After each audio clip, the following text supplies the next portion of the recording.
Hello there, how are you? It is, I don't know what day it is. It's Tuesday the 12th. I just wanted to pop in here and ask you, how many times have you started something? And I got this actually, I was just talking to somebody earlier on the phone about an event that I used to do all the time. And they're like, well, why'd you stop? And I said, I don't know. I guess I just figured people were bored with it. And I had all these reasons why I stopped this. But really, it was because they were successful. And I know that sounds crazy, but I see so many people, they'll start doing something and it really takes off, whether it's in their business, their personal life, it doesn't matter.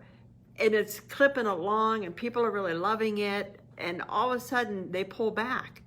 And you ask them, well, why'd you stop? Why'd you pull back? And it's always, well, I got busy.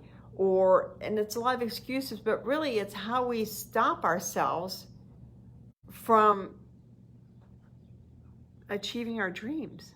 It's how we stop ourselves from moving forward. It's an insecurity kind of, in a lot of ways. It's an insecurity, it's a self-confidence. Self-confidence is king. You gotta have self-confidence. And if you don't have self-confidence, you've really got to work on it. And I mean, if you want to talk about self-confidence, please call me, please DM me, because it's so paramount to your life. Because if you can't walk in and own a room, if you can't have confidence to talk about whatever you're offering, if you can't have, I always compare it to kind of like dating. If you can't get that person you want interested in you, it's a confidence thing. If you don't apply for that job that you dream about, that you really, really want, and you don't apply for it, it's a confidence thing. You've got to have faith. You have to have faith that you are here for a specific reason. You have to have faith that you have a gift that is made to be shared with the world, to be shared. I can't even think of anything better than shared with the world. Everybody has a reason for being. And we all wrestle with it, because when we look at ourselves and we think, XYZ, if you did this, you could be as big as Oprah, or you could be as big as, Oprah always comes. I was just on a podcast and I said Oprah because she always comes to mind. Because when you look at it, when you look at her past and you look at her journey, she had to have the confidence in herself. First and foremost, she had to believe in her. When you talk to people that are successful, people that are CEOs and people that, are titans in their field, it came down to confidence. And it could just be, I know people that are just confident in one area, just one thing, but that's all they need to be confident. I know a guy that does really well teaching math, and he teaches math online. He does great with it. That is his area of confidence. You get him outside of math and he just kind of hunkers in the corner and kind of keeps to himself. Because he's good at his thing, he found his gift. So when you reach out and you find your gift, it's incumbent upon you to share it with everybody. And you have to think, would God have put me on this planet if he didn't want me to share my gift? Would God have said, I'm going to give you, Karen, I'm going to give you this gift of pixie dust. I'm going to give you the gift that you can help people. You can see what's kind of holding them back. You can see where the direction they should go. That's your gift. You can see people's why and what's holding them back. And everybody has gifts. And so there's probably a million people that have the same gift I have, but they don't have me and I don't have them. So that's what gifts come down to. It's not how many people have your gift. They don't have you. They don't have the essence of you. They don't have your soul. They have, it's an idea. You want to start a business and you want to open up a hamburger restaurant. And you think, well, there's a million hamburger restaurants. Well, there's a million probably out there, but they're not you. They don't have your gift. You might make the best hamburgers ever, and it's up to you to share it. You might want to be a speaker. You might dream about traveling the world, giving presentations on how to be the best fisher person ever, the best fisherwoman ever. And you get on TV, and I think on Saturday mornings it's a fishing show, because every once in a while my husband, as he's flipping, he'll turn it on and I'll be like, this is a 1-hour show on how to fish, on how to catch fish, and then they unfish them and throw the fish back. I think it's the most pointless show ever on TV. But clearly they have an audience because it's on a Saturday, like at 10 o'clock Arizona time, maybe 9 o'clock. So that's, not premiere time, but not bad time. These guys got together and they were good at fishing. Find out what you're good about, what you're good at, and then go share it with the world. Don't allow fear to hold you back. Don't sabotage yourself. If you need help, reach out to me. Because I want this world, I want every woman in the world to follow her dreams. Every guy too, but let's focus on the women folk. I want every one of them to focus on their dreams, to go out and discover why they're here, and then ask themselves, why aren't I there? If your dream is to be a world-class speaker, why are you not there? If your dream is to be a world-class business coach, why are you not there? If your dream is to be the best mother ever, why aren't you? We get these dreams put into us for a reason. God gives us these dreams because he wants us to seek them out. He wants us to accomplish them. So go accomplish your dream. Go follow your heart. It'll be worth it. Sure, there'll be heartaches, and sure, there'll be things that didn't work out the way you want. But that's okay. Because in the end, when you're sitting back on a beach somewhere, drinking a pina colada, and you're like, you know what? I did follow my dreams. You know what? I did do what I wanted to do, and I did it my way. It makes it all worthwhile. Don't have regret. If something doesn't work out, that's okay. Shift gears. Because I swear to you, you're here for a reason. And I swear to you, you have a gift. Because everybody does.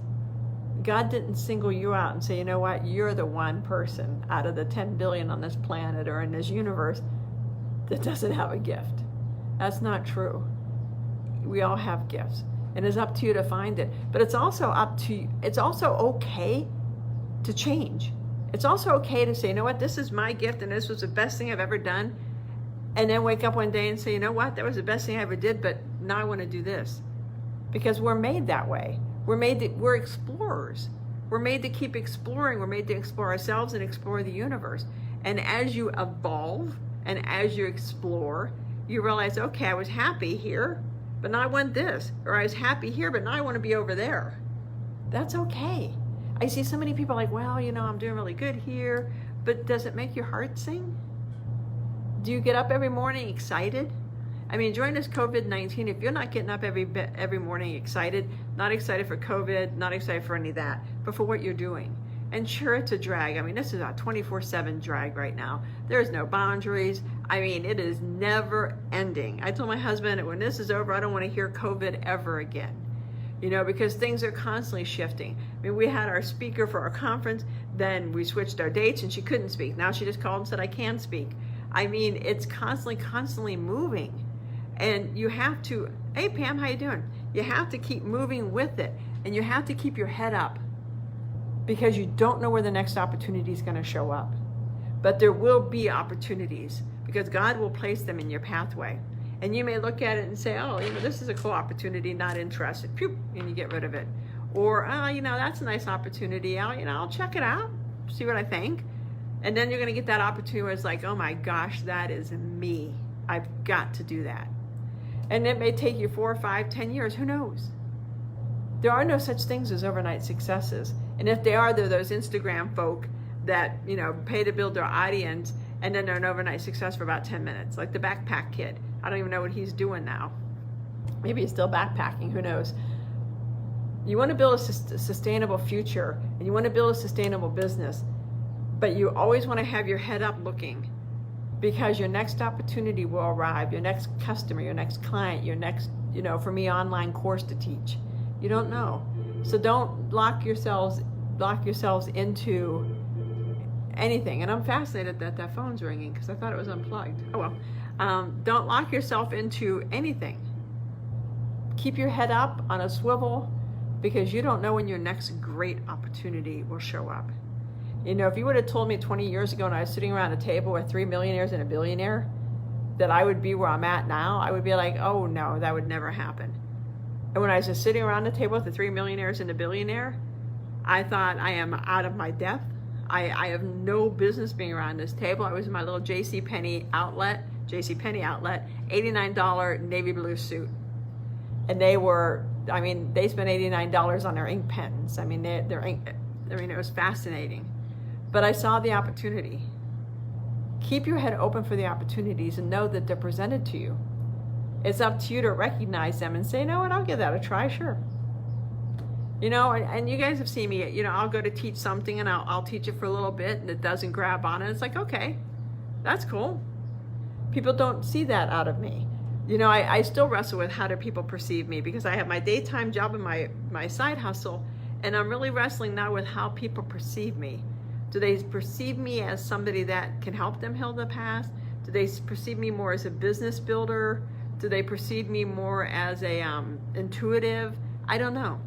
But some of you guys that I know really well are going to get that question asked to you. And if you know me and you're watching this, put the answer down below. I'm curious because I'm reading a book right now called 3 Feet from Gold, and it's about this guy who started this gold mine, and he was it's a long story. Look it up. Look up the story 3 Feet from Gold. Anyway, he gave up. He sold his gold mine. The guy coming in hired an engineer, and the guy was 3 feet from the largest gold vein in California history. So you don't want to quit 3 feet from gold, but you want to make sure that you're in line with what people think. Now, I'm not saying I depend upon people to tell me what to do, but I have so many interests. I was talking to somebody this morning. We were comparing how many books we have. I probably have 2,000 books because I love to read. So they're all different because I have different interests. So I'm meandering here. I realize that, as you guys that know me know that I meander. My point is, opportunity is going to show up in your doorway, and pay attention to the opportunity. And if the opportunity doesn't look like something that's comfortable to you, you still might want to kind of look at it and say, well, I love helping people heal their blocks, but maybe that's going too deep when people really kind of perceive me up here. It's always good to ask your audience how they vision you, because you may find out that you have a gift in an area that you didn't think about. And it doesn't matter what you do. You may find out that you're really good at this, but people really, man, if you just flipped the switch and went over here, it'd be fantastic. So that's all I got for today. But if if you want to tell me how you view me, you can DM me, whatever. I'd really appreciate it. I'll talk to you guys later. Check out my podcast. A new episode will drop tomorrow. If you have any questions, let me know. Otherwise, have a great day. Bye-bye.